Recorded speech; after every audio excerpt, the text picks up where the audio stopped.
In today's video, I'm going to show you how you can add a LUT or filter to your video feed within OBS to make your video go from looking like this to looking like this.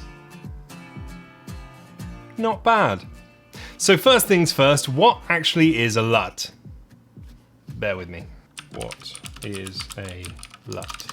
A LUT, known as a lookup table, is a term used to describe the predetermined array of numbers that provide a shortcut for a specific computation.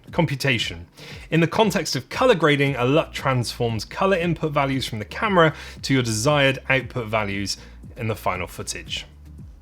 It's a filter. It's like an Instagram filter that you're putting on your video feed live. So why would you want to use a LUT? Well, you see a lot of big streamers using LUTs like this one.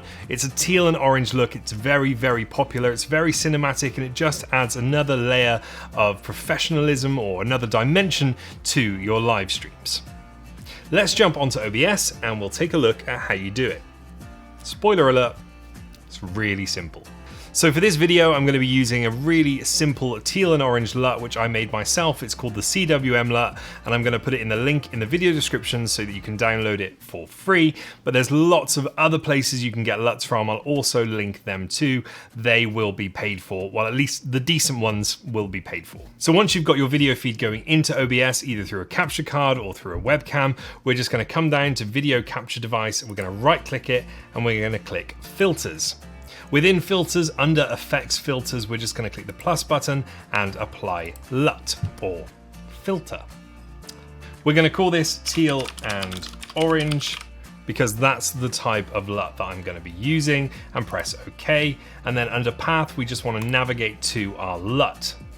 All LUTs are the same file format. They're all .cube files. So as long as it says .cube after it, then that's going to work fine. So once you've found the LUT that you want to use, just press open, and you can see that it's applied that LUT directly to our preview window, and we can use this slider on screen to adjust the intensity of this LUT until you find that sweet spot. I think it looks good.